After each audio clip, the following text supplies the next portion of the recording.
पढ़ाया था। अब लैटिस एनर्जी के बारे में कुछ और जानते हैं।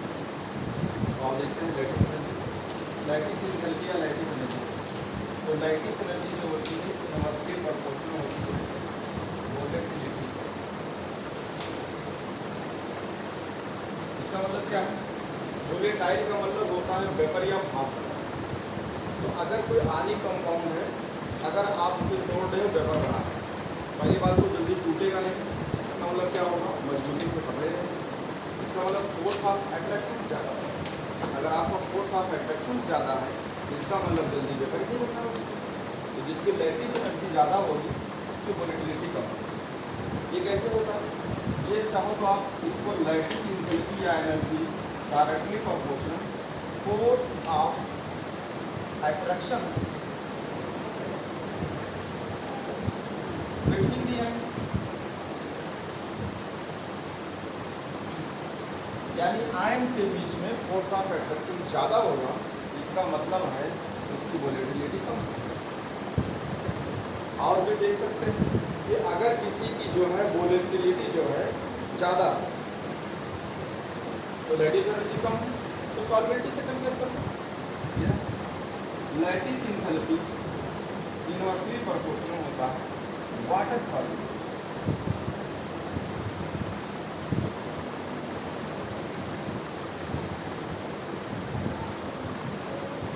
यानी अगर किसी की लैटिस एनर्जी ज़्यादा है तो वो सॉल्वेबल नहीं है।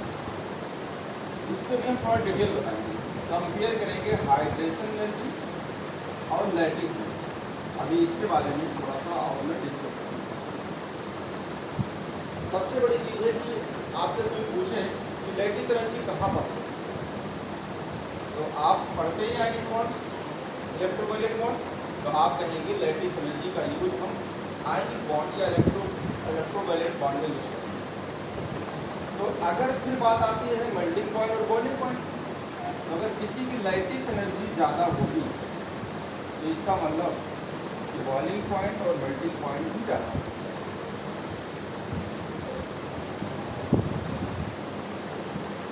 अगर आयनिक लैटिस एनर्जी किसी की ज़्यादा है, इसका मतलब फोर्स ऑफ अट्रैक्शन ज़्यादा है, इसका मतलब वो हार्ड होगा। आप लीजिए नमक को उठा के मार दीजिए तो भी छूटेगा, इसका मतलब वो सॉलिड यानी हार्ड होगा। तो लैटिस एनर्जी डायरेक्टली प्रोपोर्शनल आप कह सकते हैं हार्डनेस, मजबूत हो हार्ड, लाइन आप कह सकते हैं lattice energy directly proportional hardness.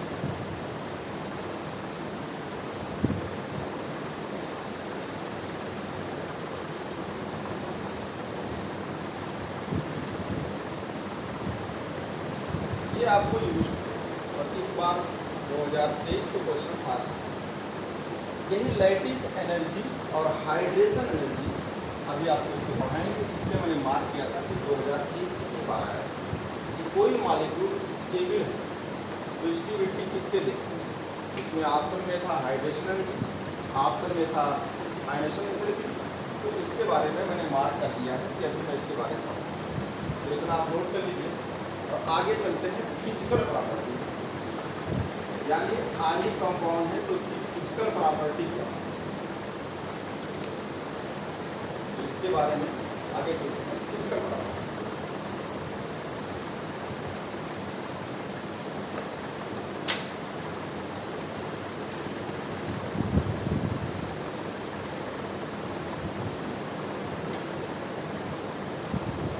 इसको नोट करना है तो नोट कर लीजिए। इन सब का यूज यहाँ पे यूज है, एस ब्लॉक में यूज है, पी ब्लॉक में यूज है, और सॉल्वेंटिक वर्ड कहीं भी आएगा तो ज़्यादातर आपको यूज है।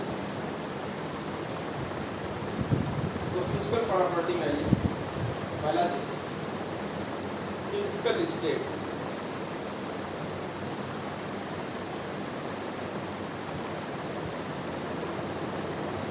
फिजिकल स्टेट पहला चीज है फिजिकल स्टेट।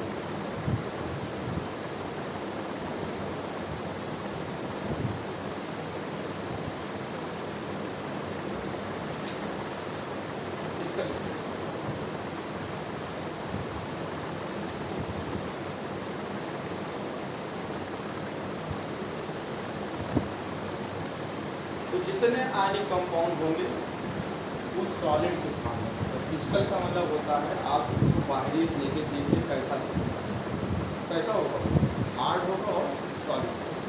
पहला पॉइंट होगा all ionic compound are solid, are ionic compound are solid. पहला वो सॉलिड। दूसरी फॉर्म में इनकी अगर मेल्टिंग पॉइंट बॉइलिंग देखना है क्या होगा, ज़्यादा होगा। आप लिख सकते हैं melting points and boiling points are very. Melting point and boiling point are, यानी मेल्टिंग पॉइंट बॉइलिंग पॉइंट काफ़ी ज़्यादा। अब आती है इलेक्ट्रिकल कंडक्टिविटी। अगला point electrical conductivity.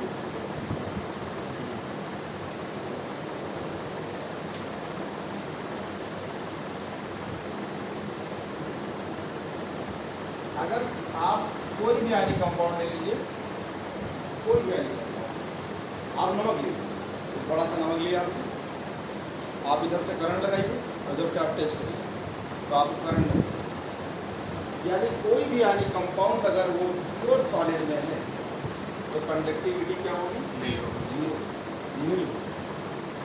Pure word use करना होगा तो कहेंगे all ionic compound conductivity zero to pure, यानी प्योर फॉर्म में जीरो। तो कहेंगे नील इन प्योर सॉलिड। अगर वो प्योर सॉलिड स्टेट में है तो कंडक्टिविटी जीरो होगी। लेकिन कब कंडक्टिविटी होगी, जब इसे आप पानी में डाल दो, एक्सपोज कर दो, फ्यूज कर दो, वोल्टेज स्टेट में कर दो तो कंडक्टिविटी क्या होगी, वो आगे इसे नोट सकते हैं। बट कंडक्टिविटी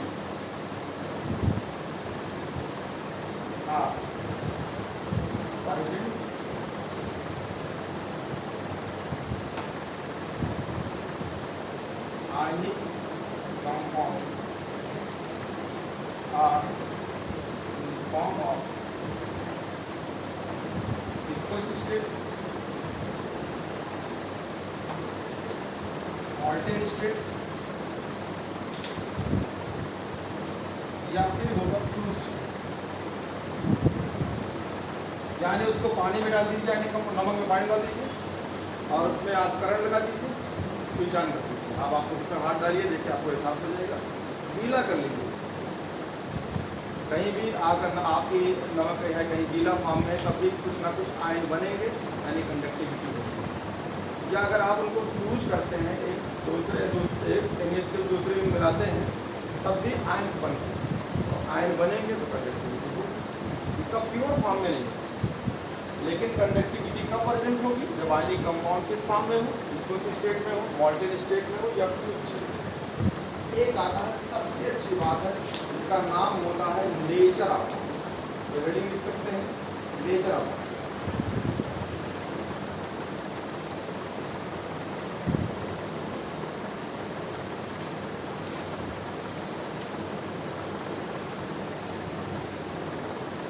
अगला है नेचर ऑफ।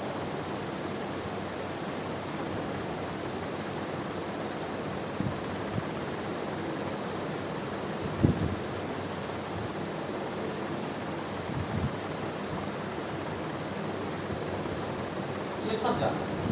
आप NaCl लीजिए, इसे आप शीशे का गिलास लीजिए, कांच की गिलास लीजिए, इसमें नमक डाल दीजिए पानी में, आप देखेंगे तो उसके आयन यानी sodium Na positive Cl negative ऐसे जिगजैग मोशन करेंगे, यानी कोई डायरेक्शन नहीं है।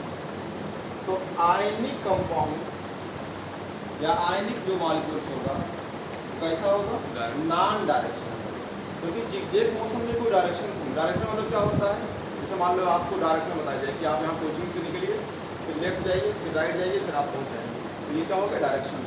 इसका कोई डायरेक्शन ही नहीं है। मतलब कहीं भी पूछ के यहाँ चले गए, यहाँ चले गए, वहाँ पहुँच के कोई डायरेक्शन नहीं। तो आयनिक कंपाउंड कैसा होगा? Non directional.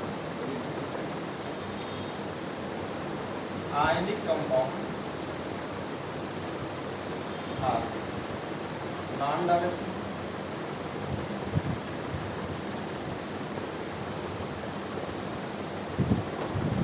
जब जो कंपाउंड नॉन डायरेक्शनल होती है उसमें आप समझ लीजिए कि आप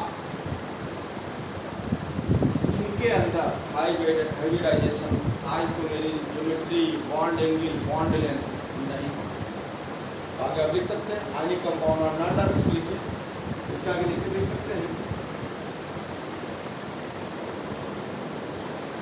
these compounds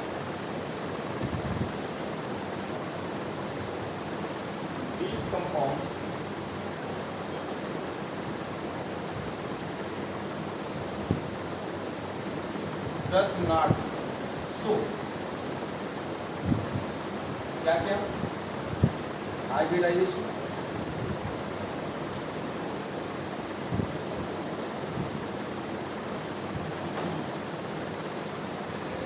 geometry,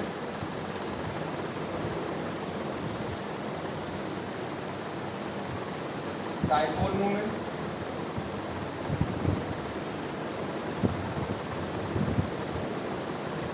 bond angle, bond order,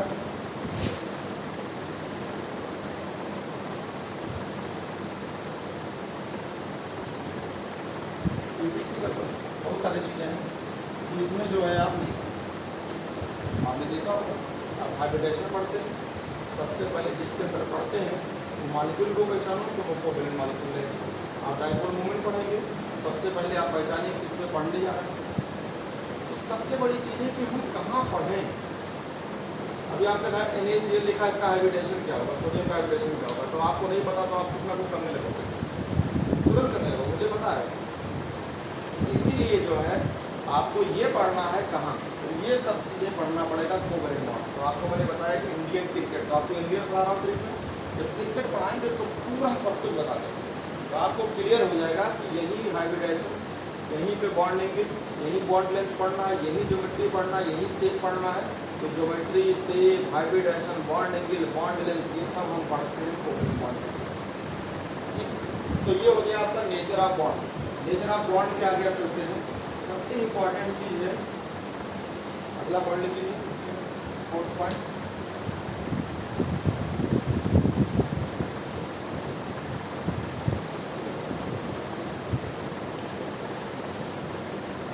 brittle nature,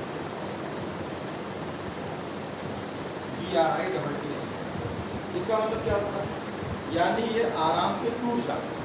सही बात है, आराम लीजिए, मार दीजिए दीवार, टूट जाएगी। जो आयनिक कंपाउंड तो क्या कहेंगे कि आयनिक कंपाउंड कैसे होते हैं, ब्रिटल इन नेचर। तो आगे लिखिए ionic compound are brittle in nature.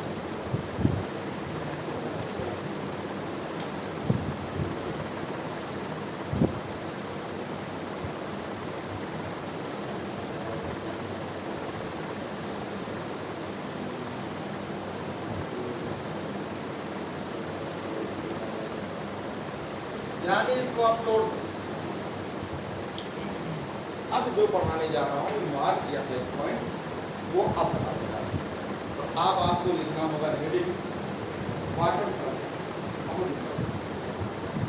और ये जो है इस बात है, इसको नोट कर लीजिए। तो ये सब पॉइंट जो है आपको केमिकल बॉन्डिंग में नहीं, पूरी केमिस्ट्री को मिला के एक जगह, चाहे आप फिजिकल में जाइए, चाहे ऑर्गेनिक में जाइए, ऑर्गेनिक में जाइए, सब उठा के एक जगह। तो यही चीज़ पढ़ना जरूरी है कि आप एक सब कुछ एक जगह पढ़ें। जैसे आयनिक बॉन्ड, अब यहाँ एनसीईआरटी देखेंगे तो आपको चारों एनसीईआरटी में ढूंढना पड़ेगा, तब जाके कहीं इकट्ठा मिलेगा। कोवेलेंट बॉन्ड आपको चारों एनसीईआरटी मिलेगा, मैं एक जगह पूरी पॉइंट बता दूंगा, फिर आप ये बोल सकते हैं। अगला पॉइंट से ये आपको वाटर साइकिल।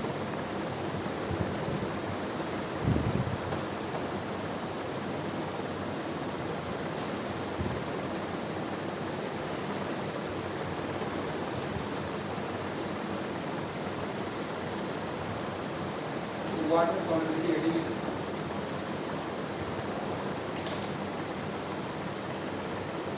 ये वाटर सॉल्युबिलिटी पढ़ा तो मैं रहा हूँ यहाँ पे, ये पॉइंट लिखा रहा हूँ, ये पॉइंट लिखा है आपको जब पढ़ाएंगे इक्विलिब्रियम। इक्विलिब्रियम में वाटर सॉल्युबिलिटी यूज किया गया है, जहाँ पे केएसपी पढ़ते हैं, ये पॉइंट वहाँ लिखा है, ठीक है, ये सब वहाँ पढ़ेगा।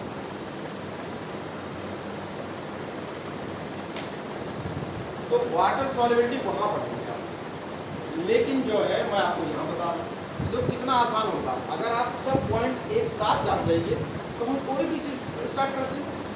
केमिकल बॉन्डिंग के बाद हम कोई भी चैप्टर स्टार्ट को बहुत मजा आएगा।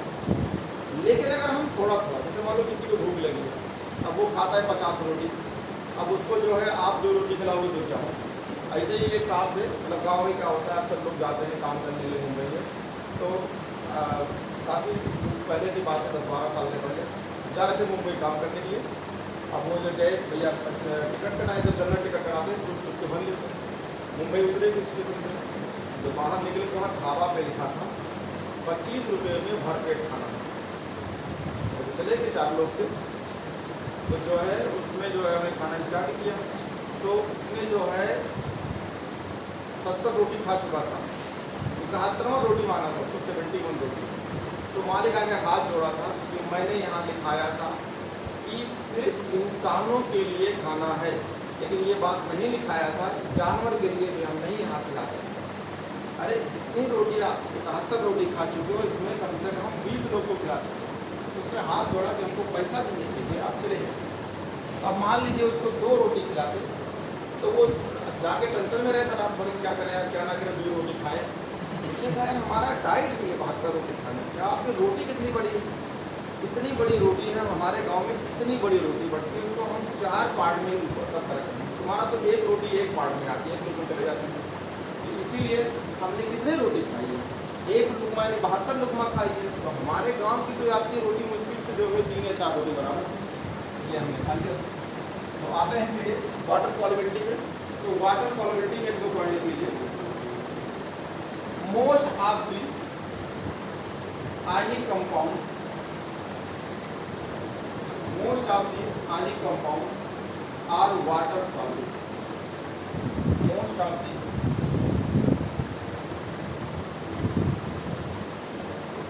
ionic compound are water soluble. यानी जितने ज्यादातर आयनिक कंपाउंड क्या होंगे, वाटर सॉल्युबल होंगे। क्यों होते हैं ये बहुत इंपॉर्टेंट लिखिए, due to high dielectric constant. ये मेन है, ये आपको अंडरलाइन करना होगा, due to high dielectric constant. ये बहुत इंपॉर्टेंट पॉइंट है, ये जो लिखा ना dielectric constant, due to high dielectric constant of water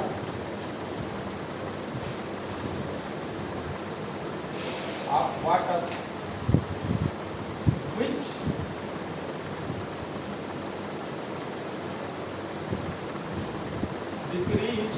decrease the force of attraction between the ions, या which decrease या which break भी कर सकते हैं, यानी तोड़ती है। कौन तोड़ेगी, डाइलेक्ट्रिक कांस्टेंट के तोड़ता है, बड़ी रीजन, बहुत इंपॉर्टेंट पॉइंट।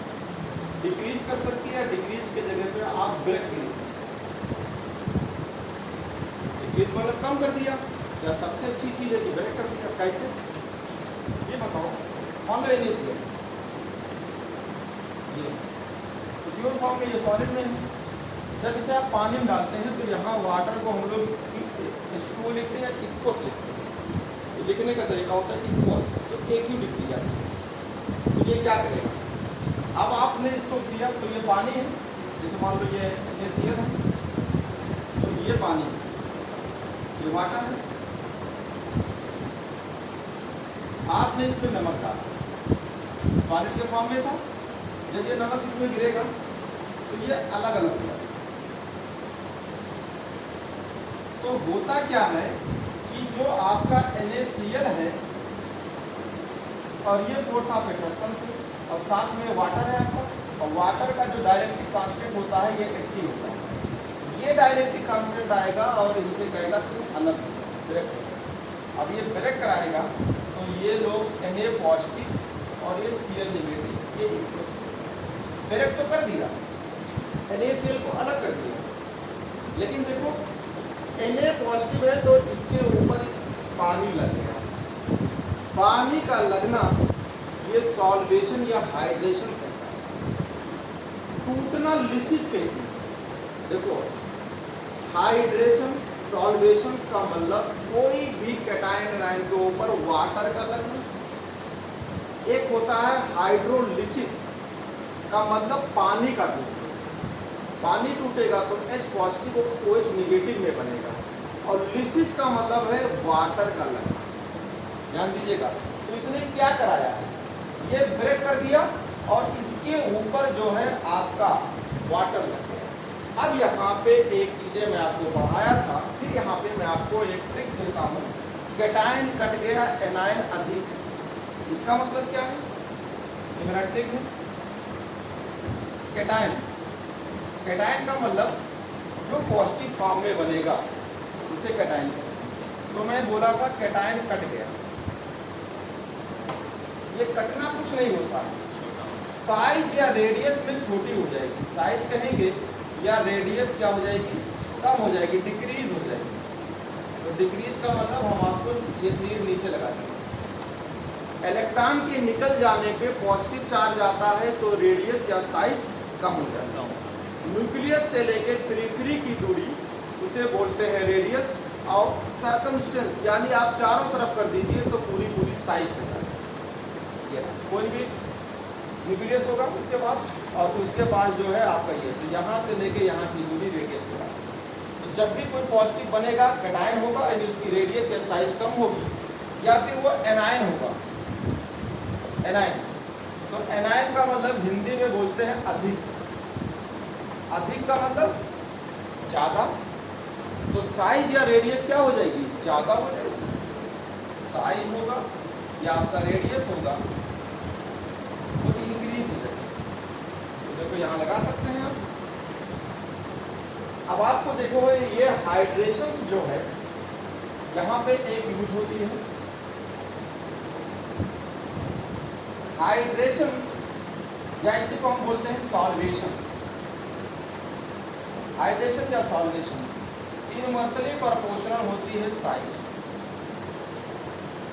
तो जिसका साइज कम होगा उसका हाइड्रेशन या सॉल्वेशन ज़्यादा होगा, यानी इसके ऊपर पानी क्या लगेगी, ज़्यादा। अब हाइड्रेशन या सॉल्वेशन होती है, पानी जब लगता है उसकी चारों तरफ तो उस फॉर्म में एनर्जी निकलती है, उसी एनर्जी को हम बोलते हैं हाइड्रेशन। ये देख लो, ये वर्ड अभी 2023 में नीट में यही पॉइंट है। इसको एक्सप्लेन कर देते हैं थोड़ा सा और डिटेल और देखते हैं। तो साइज में लेते हैं, तो साइज यहाँ पे किसको किसको देखेंगे, वो या तो कैटायन होगा या फिर क्या होगा, वो एनायन होगा, यानी उसके पास पॉजिटिव चार्ज होगी या उसके पास नेगेटिव चार्ज होगी। तो अगर साइज में कैटायन है यानी साइज छोटी होगी तो सॉल्वेशन या हाइड्रेशन क्या होगा, ज़्यादा होगा। और देख लेते हैं, आपके पास सोडियम, सोडियम का मतलब ये है आपके पास ये सोडियम, तो सोडियम पॉजिटिव है, तो सोडियम की साइज कम, तो उसके ऊपर पानी का लगना ज़्यादा होगा। तो ये आपका वाटर है, ये आपका वाटर है, ये वाटर है। वाटर का फार्मूला होता है H2O। तो देखो जब आप H2O लिखोगे ऐसे करके, तो इसको अगर आप ऐसे लिखोगे तो ये लिख दोगे। तो देखो ये निगेटिविटी ज़्यादा है इसकी, तो इस पर निगेटिव चार्ज आएगा और इस पर पॉजिटिव चार्ज आएगा। तो देखो यही चीज़ होती है, जब ये आपका पॉजिटिव वाला है तो ऑक्सीजन इसके तरफ होगा, हाइड्रोजन थोड़ा इससे दूर होगा, ऐसे पानी लगेगा। हाइड्रोजन इसके तरफ होगा, हाइड्रोजन थोड़ा दूर होगा, ऑक्सीजन इसके तरफ होगा, हाइड्रोजन इसके दूर होगा। तो ऐसे चारों तरफ जो है आपके वाटर लग जाए। क्लियर? पानी लग गया चारों तरफ से। साइज कम थी कैटायन की तो पानी ज़्यादा लगा। एनायन में देखते हैं, एनायन आपका Cl है, ये निगेटिव है, इसकी साइज बड़ी है। जब साइज बड़ी है तो इस पर पानी क्या लगेगा? कम, क्योंकि ये इन्वर्सली रिलेशन है। यहाँ पे एनायन की साइज ज़्यादा होगी तो हाइड्रेशन या सॉल्वेशन कम होगा तो पानी कम लगेगा, और पानी कम लगेगा तो अब ये निगेटिव वाला है तो इसके तरफ H होगा। H जो है आपका ये O है तो इस H इसके तरफ होगा, ये देखो, और O इधर रहेगा, H इसके तरफ होगा। ये O है तो H इधर रहेगा और O थोड़ा दूर रहेगा, क्योंकि अब उसके तरफ पॉजिटिव वाला जाएगा। नहीं क्लियर हुआ? क्योंकि जो है, अरे ये Cl निगेटिव है, पानी है, पानी का फार्मूला ये होता है, तो इसको तोड़ेंगे तो ये मीना है, और ये लीना है तो इस पर निगेटिव चार्ज आएगी, इस पर पॉजिटिव चार्ज आएगी। तो जब नेगेटिव वाला है तो पानी का कौन सा इसकी तरफ आएगा? H, और ये सोडियम पॉजिटिव है तो इसके तरफ कौन जाएगा? O। जनरली यही रूल है यार, पॉजिटिव नेगेटिव के साथ, नेगेटिव पॉजिटिव के साथ। तो इसमें कुछ करना थोड़ा, ये वाटर है, ये वाटर है। अब वाटर में जो है ये निगेटिव वाला है तो इसके तरफ जो ऑक्सीजन इधर कर दो, हाइड्रोजन इसके तरफ कर दो। ये ऑक्सीजन है तो ये हाइड्रोजन इधर चला जाएगा और ये ऑक्सीजन यहाँ रहेगा। बस यही है कि हाइड्रोजन जो है इसके तरफ हो जाएगा, क्योंकि इस पे आएगा पॉजिटिव तो इस पे है निगेटिव, तो पॉजिटिव निगेटिव अट्रैक्शन बनी रहेगी। क्लियर हुआ? अरे पानी को तोड़ोगे तो H क्या आएगा? पॉजिटिव, और वो क्या आएगा? निगेटिव। अगर आप नहीं तोड़ते हो तो एक चीज पढ़ाएंगे आपको, पार्शियल डिस्प्लेसमेंट, यानी जो है उस पर पार्शियल पॉजिटिव पार्शियल निगेटिव दिखाएंगे, यानी धीरे धीरे इलेक्ट्रॉन शिफ्ट हो रहे हैं। जैसे पार्शियल तो उसे दिखाएगा पार्शियल बढ़िए।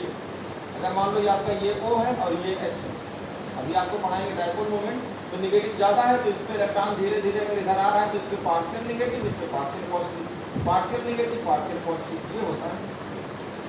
कंप्लीट ब्रेक कर दोगे तो क्या हो जाएगा? एक पे निगेटिव और एक पे पॉजिटिव। तो ये आपका वर्ड अभी यूज है। अब आप देखिए, ये तो छोटा था साइज में, पानी ज़्यादा लगा लिया, वो साइज बड़ा था तो इसके ऊपर वाटर कम लगा। अब देखिए अभी अब क्या हो जाएगा? अगर यहाँ से उसकी दूरी नापी जाए, ये सेंटर है और ये सेंटर से इसका रेडियस और ये सेंटर से इसका रेडियस, तो ये रेडियस आप जो होगा ये सोडियम पॉजिटिव का होगा और ये रेडियस जो होगा RCl निगेटिव का होगा। ये बताओ इसमें थुलथुल कौन है, भारी कौन है, कौन बड़ा दिख रहा है आपको? ये जो है काफ़ी बड़ी साइज में दिख रही है। तो जो आपके ही ह्यूमन बीइंग में जो बहुत थुलथुल होते हैं, बहुत चौड़े होते हैं चारों तरफ से, मतलब खूब चौड़ा है, तो उनको दौड़ा तो दौड़ पाएंगे? कंडक्टिविटी दौड़ पाएंगे? अरे थोड़ी दूर जाएंगे मतलब हाथ पे गिर जाएंगे। तो इसीलिए अब पूछा जाए कि सॉल्वेशन हो गया तो कंडक्टिविटी ज़्यादा किसकी होगी? तो एनायन की।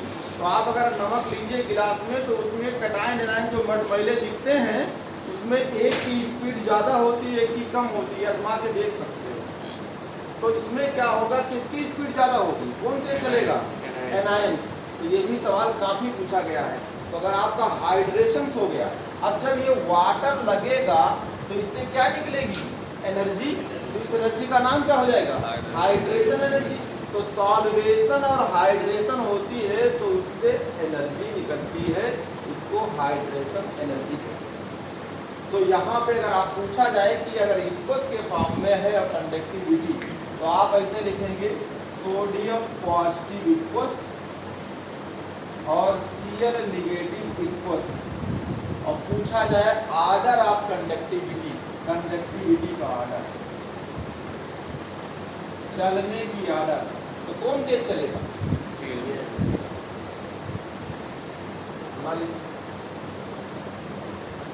और जिसमें हाइड्रेशन से ज़्यादा होगा, जिसमें एनर्जी ज़्यादा निकलेगी, वो स्टेबल भी तो होता है। जैसे आप भी लोग हैं अभी तैयारी करें तो देखो कहीं ना कहीं चौराहे पड़े हैं तो किसी कमेंट्स कर रहे हैं तो किसी में कभी टेम्पो मिल गए, तो एनर्जी क्या है? बहुत ज़्यादा। और मेडिकल कॉलेज पहुंच गए, डॉक्टर बन गए, प्रोफेसर बन गए, लेक्चरर बन गए, तो एनर्जी अपने आप को कम कर ले, दौड़ भाग कम कर ले, तो एनर्जी निकालने से स्टेबिलिटी बढ़ जाती है। तो इस बार का जो सवाल था वो हाइड्रेशन एनर्जी ही उसका आंसर है।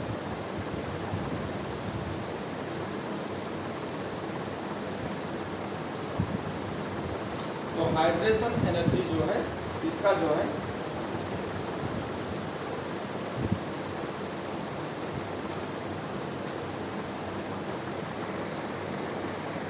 इसी नीचे एक पॉइंट जोड़ लीजिए।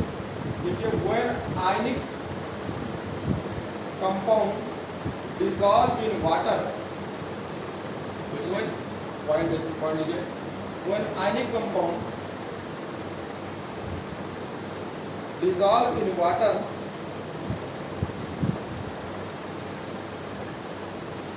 when ionic compound dissolve in water,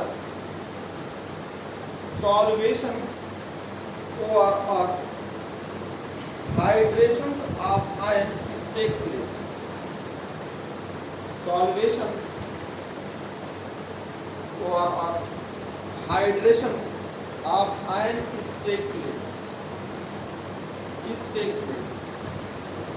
Due to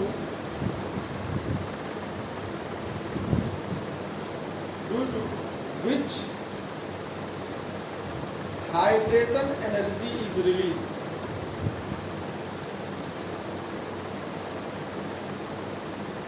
Energy is released which break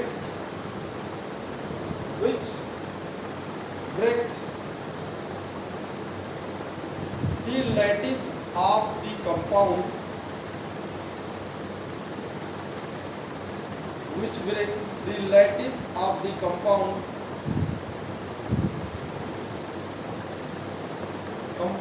it make water solid, which break the lattice of compound it make water solid. अब यहाँ पे हमारी कुछ ट्रिक इस्तेमाल होती है। ट्रिक ये है कंपेयर का, इसको मिटा देता हूँ।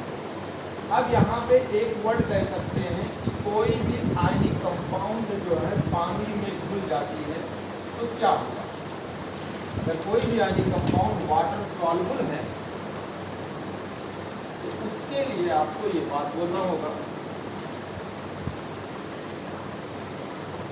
आप कह सकते हैं हाइड्रेशन एनर्जी अगर किसी आयनिक कंपाउंड की ज़्यादा है लैटिस एनर्जी या लैटिस इंथैल्पी, थोड़ा लिखिएगा। हाइड्रेशन इंथैल्पी अगर ज़्यादा है लैटिस इंथैल्पी, इसका मतलब क्या होगा, वो कंपाउंड्स आयनिक कंपाउंड पानी में क्या होगी, सॉल्युबल होगी। ये शॉर्टकट वर्ड हो गया। तो कहेंगे ionic compound soluble in water.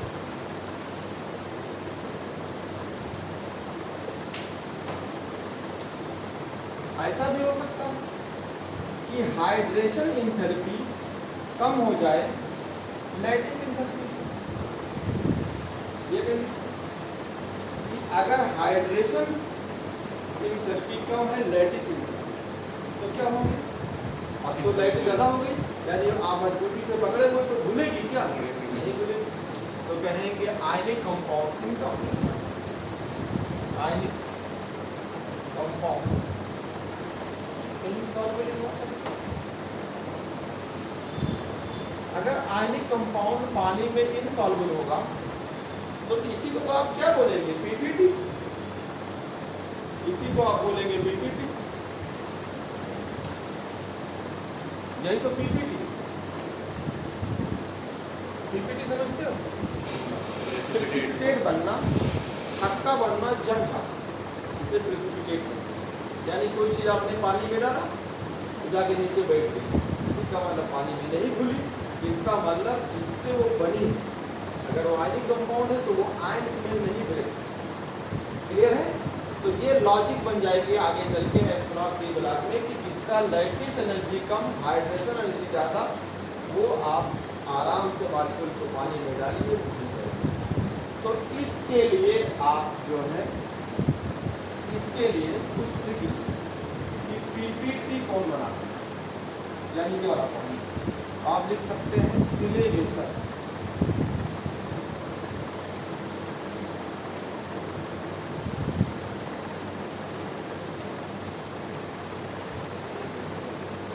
सी का मतलब हो गया सिल्वर, ले का मतलब हो गया लेड, बे का मतलब हो गया बेरियम, सर का मतलब होता है स्ट्रॉन्ग। ये लोग अगर सल्फेट के फॉर्म में हो, इस फॉर्म में पहला सल्फेट, सल्फेट का मतलब अगर आयन के फॉर्म में देखेंगे तो SO4-2, तो ये सब के सब अगर सल्फेट बनाते हैं यानी सिल्वर सल्फेट। ठीक है, उसके बाद ये आपका लेड सल्फेट, इसका मतलब बेरियम सल्फेट, इसका मतलब स्ट्रॉन्सियम। अगर ये सल्फेट बना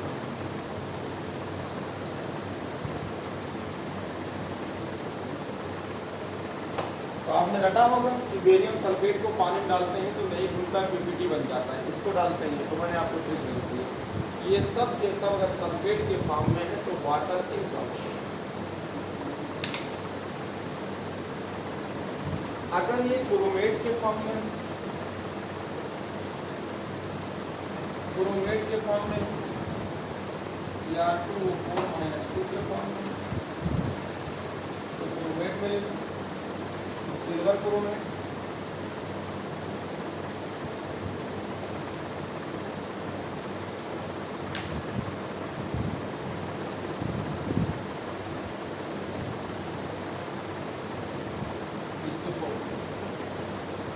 यानी ये तीनों जो है अगर आप क्रोमेट के फॉर्म में लेते हैं तब भी ये लोग तीनों जो है पानी डालेंगे तो नहीं घुलेगा। इसको क्या बोलेंगे आप कि इन लोगों की लैटिस एनर्जी ज़्यादा है हाइड्रेशन एनर्जी। अगर हेलाइट्स यानी हाइड्रोजन के फॉर्म में हो, हेलाइट का मतलब X, अगर X के फॉर्म में है तो इसका मतलब जो है कि ये जो है हाइड्रोजन के फॉर्म में, तो जैसे AgX या PbX2, ये दोनों को ये भूल जाते हैं तो इसको मैंने क्रॉस करते हैं। तो ये सब कहाँ एग्जाम्पल मिलेंगे आपको, इनऑर्गेनिक में या पढ़ाएंगे स्पेरिंगली सॉल्युबल साल्ट, यानी आपको पढ़ाएंगे इक्विलिब्रियम, इक्विलिब्रियम में सॉल्वेबिलिटी या सॉल्वेबिलिटी प्रोडक्ट पढ़ाएंगे तो एक चार्ट बना है पूरा एनसीईआरटी में, उसमें आपको मिलेगा। ये अलग अलग लिखे, मैं आपको एक साथ बता रहा हूँ कैसे यूज करना है। तो अब आप कहीं भी जनरली पढ़ेंगे तो आप यही बोलेंगे कोई भी आयनिक कंपाउंड पानी में नहीं घुलता है, इसका मतलब है कि उसकी लैटिस एनर्जी ज़्यादा है। कोई भी आयनिक कंपाउंड अगर पानी में घुल जाता है, सॉल्युबल है, तो उसका हाइड्रेशन एनर्जी ज़्यादा है। ये पॉइंट आपके लिए याद करना है। और याद क्या है, इसको आपको पढ़ना है घर पे जाकर। लोग क्या करते हैं कि ये मैं पढ़ा देता हूँ, यूट्यूब में चले जाते हैं, फिर अगले दिन पूछता हूँ कि याद है तो कुछ बोलते नहीं। तो अपना काम ईमानदारी से करना है, बस मैं अपना काम ईमानदारी से कर रहा हूँ। तो ये जैसे आपको मिलेगा, आप ये देखो इसी बार सवाल था, पिछली बार था 2017 में साल था, जैसे AgI आप रटे होते हैं कि AgCl हो, AgR हो, AgBI हो, ये कलर देते हैं, PPT बनाते हैं। कहाँ मिलेगा आपको, जब आपको सॉलिड स्टेट, जब आपको कोऑर्डिनेशन कंपाउंड पढ़ाएंगे तो वहाँ पे आपको ये चीज़ें मिलेंगी। जब आप कोऑर्डिनेशन स्फीयर बनाएंगे और कोऑर्डिनेशन स्फीयर के बाहर कैटायन हो सकता है या इधर आपका एनायन हो सकता है, तो कितने AgCl बनते हैं, सवाल था 3AgCl 2AgCl बहुत बड़ा था। हाँ, तो AgCl वाला वहाँ भी आपको मिलेगा कि PPT बनता है। तो सोचिए मैं आपको यही नहीं पढ़ा रहा हूँ, मैं आपको पूरी केमिस्ट्री को समराइज करके एक जगह दूँगा। अगर उसके बाद भी अगर आप याद नहीं कर पाते हैं कि सिलेबेशन क्या होता है, तो ये तो याद करना पड़ेगा ना, इसके वर्ड हैं, ये वर्ड हैं, आप इसे याद कर लीजिए। और ऐसे ही आपको मैं पूरी केमिस्ट्री में निमोनिक्स दूंगा और 50% सवाल मेरे निमोनिक्स से भी लगता है। तो आगे चलते हैं। अब कहीं देखो, हमने आपको बताया केमिस्ट्री हिस्ट्री बड़ी बेवफा, रात को पढ़ा दिन को सफा। तो केमिस्ट्री क्या है, आपको 90-95% सीखना है, सेलेक्ट हो जाएंगे। अगर आप 100% चाहेंगे तो इसमें भी पता नहीं कितना जो है, अगर आप ढूंढ के लाएंगे तो ये मैच नहीं करेगा। तो आपको उतना ही पढ़ना है जो एनसीईआरटी में है और उसी से सेलेक्ट हो जाएगा। उसके आगे नहीं कि आप ज़्यादा नॉलेज लेने की कोशिश करें तो मेरे बगल ही कोचिंग खोलोगे, ये पक्का है। सिलेक्शन तो दूर की बात है, मेरे बगल ही कोचिंग खोलोगे कल जैसा भी कंपटीशन बन जाएगा। ठीक है, तो आगे चलते हैं। तो ये आपके बहुत इंपॉर्टेंट पॉइंट थे। एक सवाल है जो 2018 में आया था और ये एनसीईआरटी में कहाँ लिखा, ये एनसीईआरटी में आपका एक है फैजान साहब, फैजान सिंह, आ जाइए बोल लीजिए, मैं फिर आपको पॉइंट बताता हूँ। तो कहीं भी एक ही जगह पूरी पॉइंट एनसीईआरटी में नहीं लिखा है, इसलिए दिक्कत है। तो एनसीईआरटी में आइए, ये आपके एनसीईआरटी का चार्ट बना है, ये देखो ये, और देखो इसके ऊपर ये पॉइंट लिखा है, जरा यहाँ पे नीचे लिखा सबको लिखा। अरे एनसीईआरटी घर पे खोला करो यार, तुम लोग आते हो यही पन्ना नहीं पलट पाते हो। ये चार्ट बना है, इसके ऊपर यार वो पॉइंट लिखी है।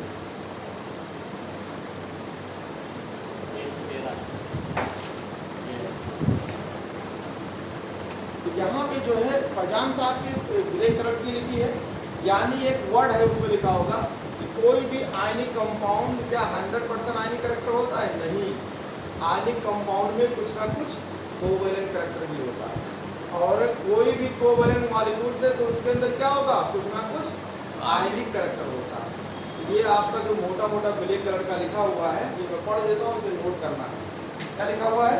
देखो लिखा है just as all the covalent bond have some partial ionic character। Clear हो गया? कोई भी अगर कोवैलेंट बॉन्ड होगा तो उसमें कुछ ना कुछ क्या होगा, आयनिक कैरेक्टर। अब नीचे बढ़ो, कह रहा है कि आयनिक बॉन्ड आल्सो है पार्शियल कोवैलेंट कैरेक्टर। क्लियर है? अगर अरे अभी जाओ तुम बोलो भैया कि हम जा रहे हैं किसी मतलब चाहे वो कोबरा हो चाहे तनिष वाले हो, तो हमको प्योर सोना दे दो, तो तुमको गेट में भगा देगा, डंडा मार के भगाएगा। प्योर सोना तो कोई नहीं देता, क्योंकि उसकी शेप जो लाना होगा, किसी भी कान नाक हाथ किसी का होगा तो उसमें कुछ ना कुछ कापर और जिंक मिलाई जाती है। तो कैरेट में बात करेगा कि 22 कैरेट या 20 कैरेट या 21 कैरेट में देंगे आपको। तो दुनिया में कोई चीज़ 100% नहीं, कुछ भी 100% नहीं होती। तो इसका मतलब है कि आपको आयनिक बॉन्ड पढ़ रहे हैं तो उसमें कुछ ना कुछ कौन सा कैरेक्टर होगा, कोवैलेंट वाला। अब कोवैलेंट बॉन्ड पढ़ाएंगे तो उसमें कुछ ना कुछ क्या होगा, आयनिक कैरेक्टर। ये बहुत इंपॉर्टेंट है। तो लिखा हुआ है कि बॉन्ड आल्सो है सब partial covalent character, the partial covalent character of ionic compound और डिस्कस। अभी तो मैं इसको डिस्कस करूँ कोवैलेंट बॉन्ड में, लेकिन एक पॉइंट तो उसी को आप चाहो तो ये नोट कर लीजिए कि आयनिक बॉन्ड है तो उसमें कुछ ना कुछ क्या होगा, कोवैलेंट कैरेक्टर। इतना पॉइंट आप देखो, किसने बताया था, फैजान। और इस पे सवाल आया था 2018 में, तो यहाँ से एनसीईआरटी के लाइन से ही सवाल आता है।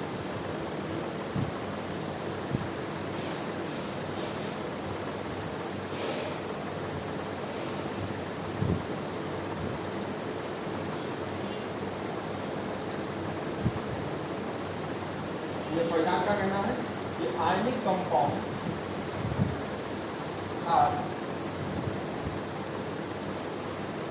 some partial covalent. Ionic compound है some partial कोवैलेंट। एक साथ पूरा लिखा हुआ है, मैंने उसमें से एक पॉइंट ले लिया कि आयनिक कंपाउंड जो होगा उसमें कुछ ना कुछ क्या होगा, कोवैलेंट कैरेक्टर होगा। आप पूरी पॉइंट नोट कर लीजिए, मैंने उसमें से एक पॉइंट निकाला, क्योंकि मैं जब उसका पूरा डिटेल जब पढ़ाऊंगा कोवैलेंट तो पूरी लिखूंगा, उसमें से मैंने एक पॉइंट निकाल लिया।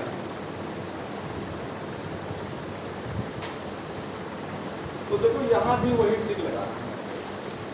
क्या ट्रिक लगाना होगा, ये जो ट्रिक है ना, कैटायन कट गया है एनायन अधिक, कैटायन कट गया एनायन अधिक, ये ट्रिक है आपको कि कोवैलेंट मॉलिक्यूल में आयनिक कैरेक्टर होता है।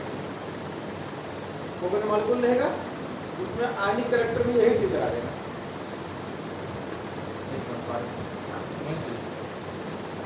यहाँ पॉइंट बना देते हैं,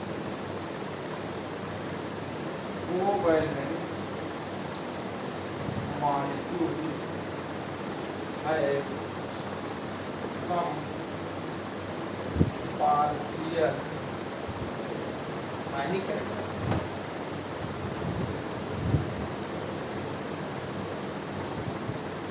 आयनिक बॉन्ड है तो कुछ कोवैलेंट कैरेक्टर है, अगर कोवैलेंट मॉलिक्यूल है तो उसमें क्या होगा सब आयनिक कैरेक्टर। किसने बताया दोनों बातें? पहचान में। तो इसमें ट्रिक यही लगा लो, इस वाले का ट्रिक वही चल रहा है बार बार। कौन सा ट्रिक था? कैटायन कट गया एनायन अधिक, ये लगा लो, इसका आंसर निकल जाएगा।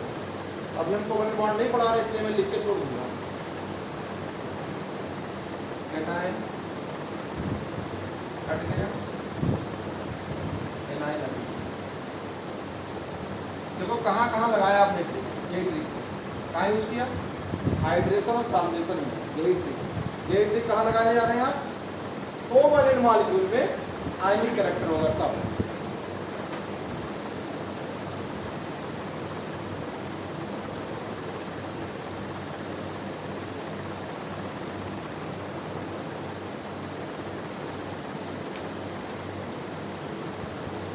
क्लियर?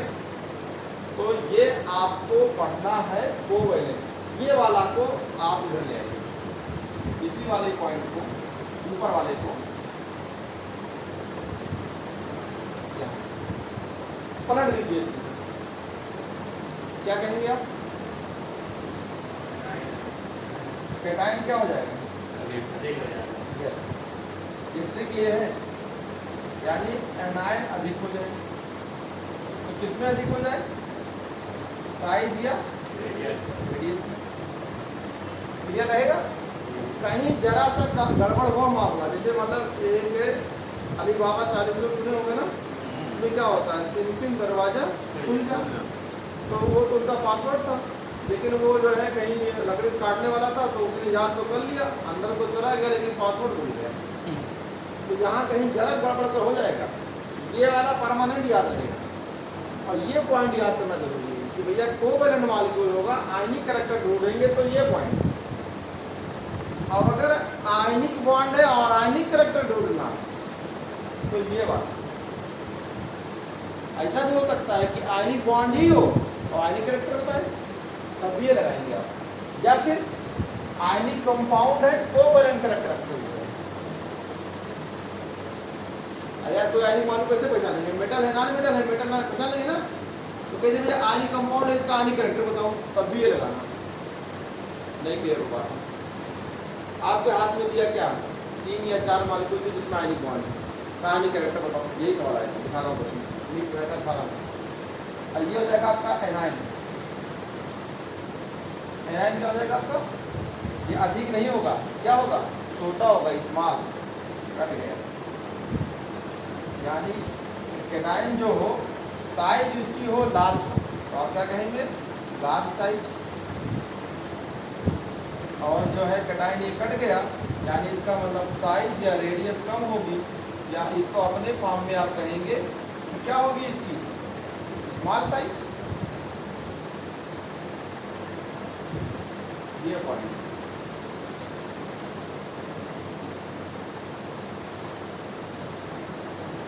क्लियर हुआ? एग्जाम को क्वेश्चन दे, ये नीट आपका 2018 का सवाल।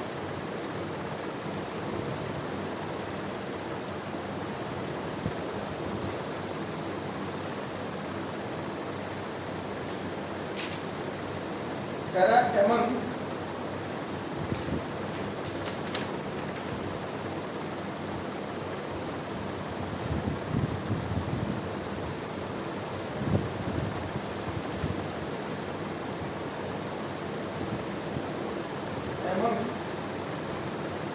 CaH2 comma BeS2 comma BaH2 the order of ionic character is the order of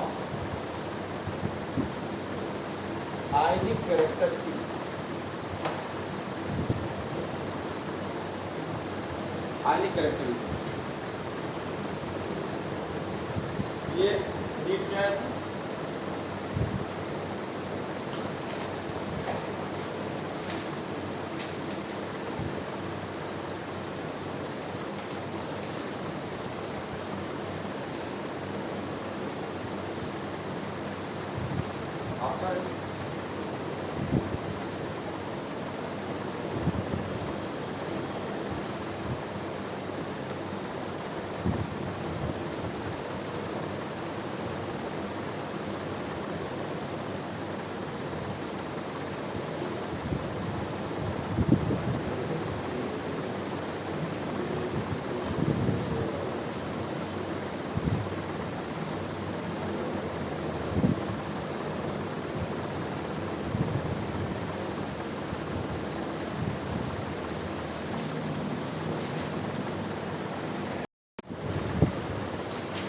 ये जो है आपकी क्वेश्चन, तो हम लोग बताओ अपना नीचे मिला देना।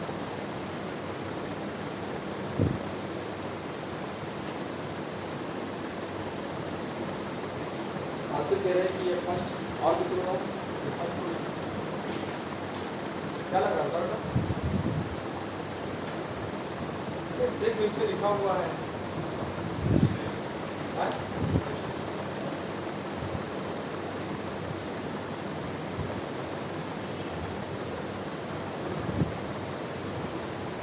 लिख पाइए या नहीं, लेकिन पहले आप अप्लाई सीख लीजिए, ठीक है? तो आपके सामने ये लिखा, तो आंसर फर्स्ट ही है, ठीक है? ये आपने BeS2 लिया, ये CaS2 लिया और ये BeS2, तो इसको तोड़ोगे तो सब में क्या मिलेगा? H ये क्या हो गया? कॉमन। अरे सबके साथ हाइड्रोजन है तो कॉमन हो गया। एनायन क्या करेंगे? अप्लाई नहीं करेंगे, खाली कैटायन तो देखेंगे। तो कैटायन में क्या लिखाया था? आयनिक कैरेक्टर के लिए अधिक, यहाँ पे कैटायन कट गया नहीं, हाँ, ये तो फिर हम दोनों लिख दिए, ये नहीं करा क्योंकि तो मैंने दोनों जान के लिखा है। अगर तुम एग्जाम में गलत करके आओगे 24 में, तुम जानो, मैं एक एक चीज़ को आपको अलग करके दिखाता हूँ। मैंने हाइड्रेशन के लिए ट्रिक बनाया तो बताया आपको, मैंने ये दूसरा लाइन जो लिखाया बताया, और ये आयनिक कैरेक्टर जो वो मेटल है नॉन मेटल है, मेटल है नॉन मेटल है, तो एम्फोटेरिक में आता है, तब भी आयनिक कैरेक्टर रखती है। अरे एम्फोटेरिक वाले दोनों रखते हैं, एसिड और बेस दोनों रखते हैं, तो आपको पहचानना होगा। तो यहाँ जो छोड़ दिया इसको, यहाँ पे सिर्फ क्या मिलेगा? सिर्फ मिलेगा, अगर मिलेगा आपको Be+2, इसको तोड़ोगे यार, ये क्या बनाएगा? C+2, और ये H निकल जाएगा, 2H है तो अलग अलग हो जाएंगे, डाल ले लिया, ये पॉजिटिव में आएगा, तो कैल्शियम 2 पॉजिटिव आएगा, तो इसमें भी वही कहानी होगी, ये टूटेगा। यहाँ से क्या बनेगा? Ba+2, ये होगा 1H है तो 2 से मल्टीप्लाई कर दिया, तो सेम कहानी यहाँ पे भी होगी। यहाँ से निकलेगा तो क्या बनाएगा? Be+2, ये हो जाएगा। तो देखो इसमें सब H क्या है? कॉमन हो गए, इसको छोड़ दिया, तो किसको ढूंढ रहे? इन्हीं को। अभी आपको मैंने दिया है पीरियोडिक टेबल हाथ में, कि आप किसी भी ग्रुप में जाएंगे, चाहे वो न्यूट्रल के फॉर्म में हो, कोई चार्ज ना हो, या चाहे चार्ज हो, एक जैसा चार्ज हो, सब में क्या है? 2 पॉजिटिव 2 पॉजिटिव 2 पॉजिटिव, तो ऊपर से नीचे साइज क्या होगी? बढ़ेगी।